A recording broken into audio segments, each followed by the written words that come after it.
নমস্কার আমার সুপ্রিয় দর্শক বন্ধুরা, দিদিরা, বোনেরা, যে যেখান থেকে আমার ভিডিওটা দেখছো তোমাদের অসংখ্য ধন্যবাদ আমার ভিডিওটা দেখার জন্য। আজকে আর একটা সকাল, আর এই মিষ্টি সকালের শুভেচ্ছা জানিয়ে ব্লগটা শুরু করলাম। আর তোমরা কেউ স্কিপ করো না, তোমরা ফুল ভিডিওটাই দেখার চেষ্টা করো। ভালো লাগলে লাইক করবে, কমেন্টস করবে, আর আমার চ্যানেলকে সাবস্ক্রাইব করে পাশের বেল আইকনটিকে হিট করে আমার সঙ্গে থাকবে। আজকে আমাদের বাড়ির সামনেটা দিয়েই কিন্তু ব্লগটা শুরু করছি। আর এই আমাদের মেন গেট। আমি এখন আমাদের বেডরুমে আছি, তো জানালাটা খুলে দিলাম, পর্দাগুলোও সরিয়ে নিলাম। তো একে একে সব কাজই করা শুরু করে দিয়েছি। তো ঘর ঝাড় মোছা হয়ে গেছে। তো আমি এখন আমার যে বেডরুমের যে আমাদের বিছানাটা আছে সেটা আমি ভালো করে পরিষ্কার করে নিয়েছি, আর চাদরটাও আমি চেঞ্জ করে দিয়েছি। এখন আমি কিন্তু ভালো করে আমাদের যে বিছানাটা পরিষ্কার করব, আর আমাদের যে খাটটা আছে সেটা একটু ভালো করে মুছে নেব। তো এটাই হচ্ছে সেগুন কাঠের খাট। তো এটা হচ্ছে ভালো করে না মুছলে কিন্তু হয় না, বার্নিশগুলো কিন্তু নষ্ট হয়ে যায়। সেজন্য আমি কিন্তু ভালো করে মুছে পরিষ্কার করে দিচ্ছি, আর এটা সব সময় করতে হয় সব কাজের সঙ্গে। তারপর দেখো আমাদের জানালার যে গ্রিলগুলো আছে সেগুলো কিন্তু ভালো করে মুছে দিচ্ছি, আর ওগুলোর উপর দিয়ে কিন্তু যখন ঘরটা ঝাড়ি তখন কিন্তু ধুলোগুলো একটু এসে পড়ে। আর সব সময় কিন্তু ঢাকা থাকে পর্দা দিয়ে, কিন্তু অনেক সময় খুলে রাখি তখন কিন্তু পড়ে। তো আমি সেগুলো কিন্তু ভালো করে মুছে দিচ্ছি। আর যে কোনো জিনিস যত বেশি যত্ন করবে সেগুলোর কিন্তু লং লাস্টিং কিন্তু অনেক বেশি। সেজন্য আমি সব কিছুই কিন্তু পরিষ্কার করে রাখি আর গুছিয়ে রাখি। তোমরা তো জানোই, যারা আমার ব্লগ ফলো করো তোমরা সব সময় দেখবে আমি হচ্ছে সব কিছু পরিষ্কার পরিচ্ছন্ন করি, সেগুলো তোমাদের সঙ্গে শেয়ার করতে আমার কিন্তু খুব ভালো লাগে। তার জন্য কিন্তু আমি সবসময় তোমাদের সঙ্গে শেয়ার করি। কালকে যখন সন্ধ্যাবেলায় ছেলে দুধ খাচ্ছিল তখন কিন্তু ড্রেসিং টেবিলের সামনে কিন্তু দুধের কাপটা রেখেছিলাম। তো দুধ খাওয়ার সময় কিন্তু দুধটা কিন্তু কাপড়ের মধ্যে ফেলে দিয়েছিল, যে কাপড়টা আমি ড্রেসিং টেবিলের সামনে দিয়েছিলাম। তো সেটা কিন্তু আজকে ভালো করে ধুয়ে শুকিয়ে নিয়েছি। তো এখন আমি এখানে পেতে দেব। আর যেহেতু আমাদের স্টাডি টেবিল দোতলায় শিফট করা হয়েছে, সেজন্য কিন্তু যখন ছেলে নিচে পড়াশোনা করে তখন কিন্তু বইপত্র ড্রেসিং টেবিলের পাশেই কিন্তু রেখে দেয়। সেজন্য আমি এখন ভালো করে পরিষ্কার করে সুন্দর করে গুছিয়ে রাখবো।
আমার কিন্তু বেডরুমের সব কাজই কমপ্লিট হয়ে গেছে, ড্রেসিং টেবিলটাও গোছানো হয়ে গেছে। তারপর কিন্তু আমার যে ওয়ার্ডরোবটা ছিল সেটা তো দেখতেই পেলে, ভালো করে মুছে পরিষ্কার করে দিলাম। জামা কাপড় কিছু ছিল কাচার, সেগুলো কেচে দিয়েছি। তো সেগুলো কিন্তু সকালবেলাতেই কেচে রোদে দিয়েছি। তো সব কিছুই শুকিয়ে গেছে, এখন ভাঁজ করছি। আর দেখো একা শাড়ি ভাঁজ করলে এই অবস্থাই হয়, শাড়ি লেজ বেরিয়ে গেছে। তো শাড়ি সবসময় দুজন ভাঁজ করতে হয়। তো যখন আমি শাড়ি ভাঁজ করি তখন আমাকে আমার হাজব্যান্ড হেল্প করে। তো আজকে যেহেতু এখন বাড়িতে নেই সেজন্য কিন্তু আমি একা একাই করছি। আর আজকে দুপুরবেলা আমাদের পাশের বাড়ি নিমন্ত্রণ আছে, সেখানে যেতে হবে, কারণ কালকে পুজো হয়েছে, মায়ের পুজো হয়েছে।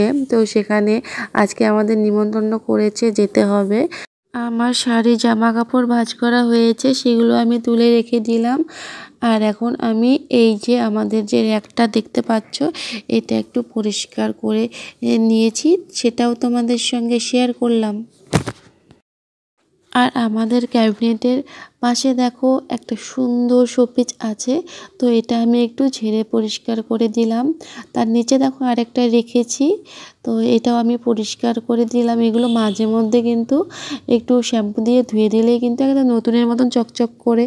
তো আজকে আমি ধুলাম না, শুধু একটু মুছে পরিষ্কার করে দিলাম। আর দেখো ছেলের ছোটোবেলাকার একটা সাইকেল, সেটা কিন্তু স্মৃতি হিসাবে রেখে দিয়েছি। আর এখানে দেখো আমাদের হোম থিয়েটার আছে, তো তার পাশে দেখো আমি একটা পাখা সুন্দর করে রেখে দিয়েছি এরকমভাবে। তো যাই হোক, আমি এগুলো এখন ঝেড়ে পরিষ্কার করে দিচ্ছি। আর ফটো ফ্রেমগুলো একটু মুছে দিলে কিন্তু নতুনের মতন চকচক করে।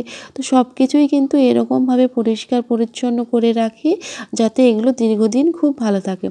আর এই দেখো লাফিং বুদ্ধ, লাফিং বুদ্ধটা আমি সৌভাগ্যের জন্য এনেছি। সবাই বলে লাফিং বুদ্ধ বাড়িতে থাকা ভালো, সেই জন্য আমি রেখেছি। আর এটা কিন্তু ফ্রন্ট সাইডেই আছে, দেখতেও কিন্তু খুব ভালো লাগে। তার উপরে তাকে দেখো একটা ফুল এরকম রেখেছি, তার উপরে হচ্ছে আমার রাধা কৃষ্ণ আছে।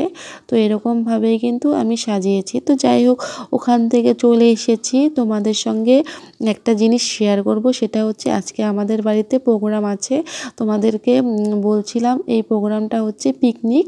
তো আজকে স্টুডেন্টদের সঙ্গে আজকে পিকনিক হচ্ছে, তো সেটাই একটু ঝলক তোমাদেরকে দেখিয়ে দিচ্ছি। তো এখানে দেখো চিকেনটা রান্না হচ্ছে, আর আমি কিন্তু চাটনি, ডাল আর পাঁপড় ভাজা এগুলো করে রেখে দিয়েছি। আর চিকেনটা হলে তারপরে কিন্তু ভাতটা বসিয়ে দেব।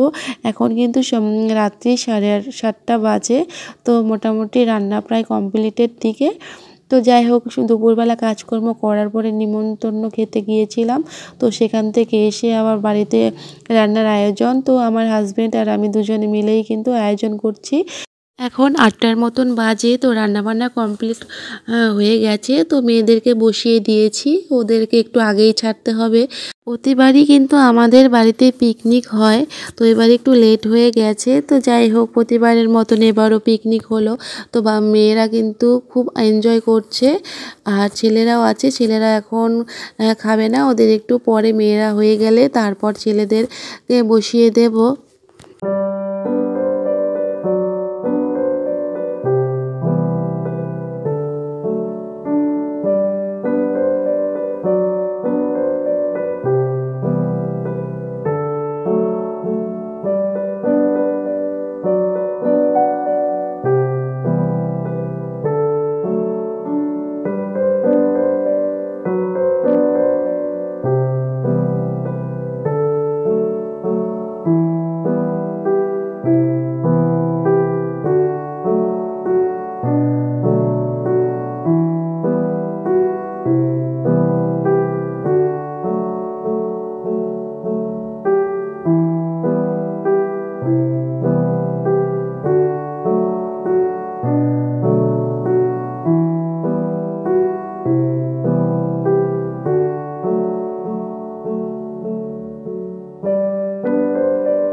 তো মেয়েদের খাওয়া দাওয়া হয়ে গেছে, এখন ছেলেরা বসে পড়েছে।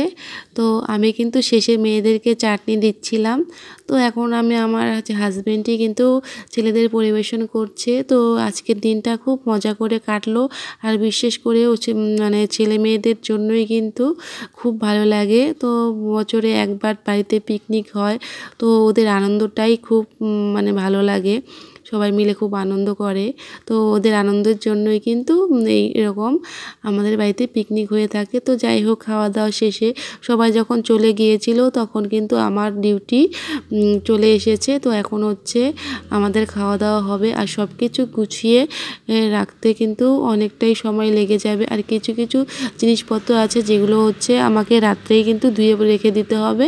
আর বাকি যে জিনিসগুলো আছে যেমন হচ্ছে হাঁড়ি, তারপর হচ্ছে ধরো হচ্ছে কড়া, সেটা কিন্তু সকালবেলাতেই করব। আর রান্নাঘরটা মোটামুটি একটু পরিষ্কার করে রাখবো যাতে সকালবেলা কোনো চাপ না পড়ে, কারণ হচ্ছে সকালবেলা আমার হাজব্যান্ডের স্কুল আছে, সেজন্য কিন্তু যেগুলো আমার জিনিসপত্র লাগছে সেগুলো রাতেই পরিষ্কার করে রাখবো। তো এখন ছেলেকে খাইয়ে দেবো, অনেকটাই রাত্রি হয়ে গেছে। সব কিছু গুছিয়ে রাখলেই কিন্তু আজকের ডিউটি কমপ্লিট। তো যাই হোক বন্ধুরা, ভিডিওটা দেখলে কেমন লাগলো কমেন্টস করে অবশ্যই জানাবে। প্লিজ একটা করে লাইক করে দিও আর সঙ্গে থেকো।